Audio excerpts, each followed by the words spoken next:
Hello friends, welcome to my channel. కమ్మని సువాసనతో అమోఘమైన రుచితో మళ్ళీ తినాలనిపించే క్యాబేజీ జింజర్ పికెల్. కావలసిన పదార్థాలు తయారు చేసే విధానాన్ని చూసేద్దాం. ఇక్కడ చూపించిన పదార్థాలన్నీ అర కేజీ క్యాబేజీ పికెల్కి సరిపడా తీసుకున్నవి.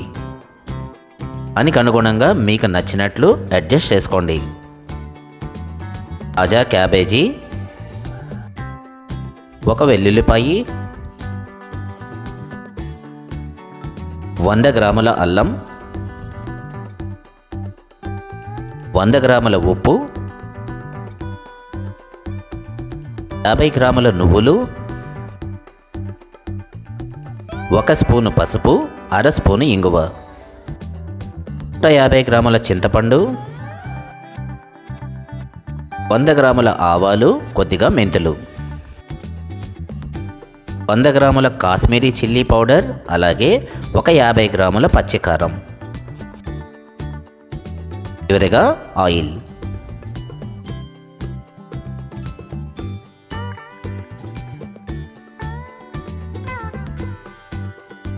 తయారీ విధానాన్ని చూసేద్దాం. శుభ్రంగా కడిగి ఆరబెట్టుకున్న క్యాబేజీని సన్నని ముక్కలుగా తరుగుదాం.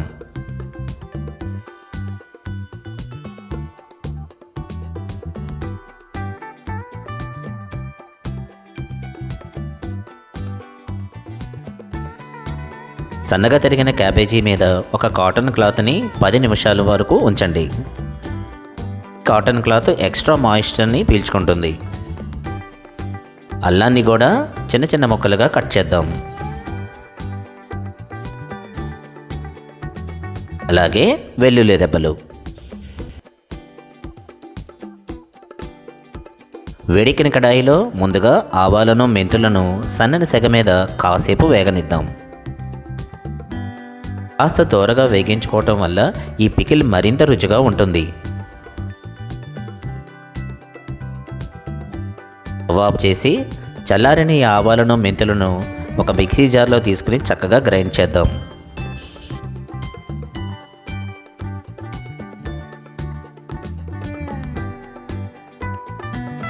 అదే కడాయిలో చింతపండుకు సరిపడా నీటిని యాడ్ చేసి చక్కగా మగ్గనివ్వండి.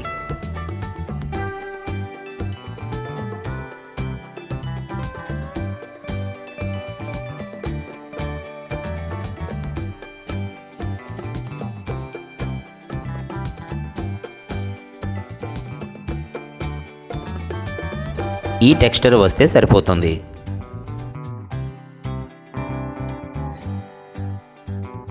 అలాగే సన్నగా తరిగిన క్యాబేజీ ముక్కలను, అల్లం ముక్కలను కూడా కాసేపు సన్నని సెగ మీద 1 లేదా 2 నిమిషాల వరకు ఉంచండి.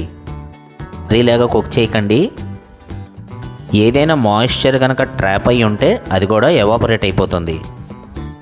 ఎవాప్ చేసి బాగా చల్లారనివ్వండి. చివరి ప్రాసెస్ చూసేద్దాం. శుభ్రమైన బౌల్లో ముందుగా క్యాబేజీ, అల్లం ముక్కలు, ముందుగా పసుపు, ఇంగువను కలిపి చక్కగా కలిపి పెడదాం.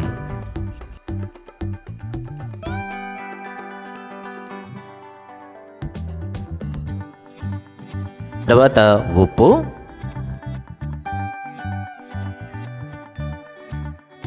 కారం, గ్రైండ్ చేసి పెట్టుకున్న ఆవపిండి,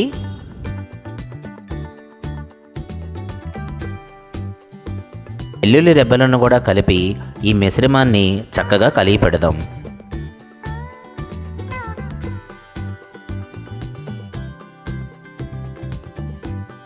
ఇంచి పెట్టుకున్న చింతపండు గుజ్జును కూడా కలుపుదాం. చివరగా సరిపడా నూనె.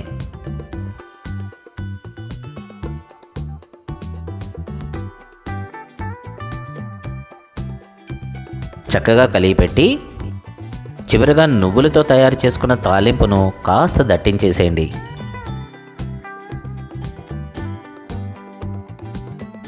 తిన్న కొద్దీ తినాలనిపించే క్యాబేజీ జింజర్ పికిల్ రెడీ. ఒక 24 గంటల పాటు కెమికల్ రియాక్షన్స్ అన్నీ పూర్తయ్యే వరకు వదిలేసేయండి. ఆ తర్వాత వేడివేడి అన్నంలో కాస్త నెయ్యిని దట్టించి ఒక పట్టు పట్టండి. మళ్ళీ మళ్ళీ తినాలనిపించే ఈ క్యాబేజీ జింజర్ పికల్ని మీరు కూడా ఒకసారి ట్రై చేయండి, టేస్ట్ చేయండి. ఎంతో ఈజీగా చేసుకునే ఈ రెసిపీ కనుక మీకు నచ్చితే ఒక లైక్ చేయండి, కామెంట్ చేయండి, షేర్ చేయండి. మరిన్ని మంచి రెసిపీల కోసం సబ్స్క్రైబ్ చేయటం మర్చిపోకండి.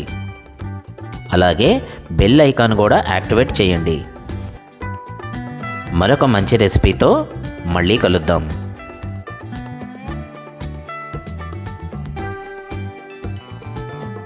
నా హ్యాష్ట్యాగ్ మనసుతో వండండి, ప్రేమతో వడ్డించండి. కామెంట్ చేయటం మర్చిపోకండి. Thank you.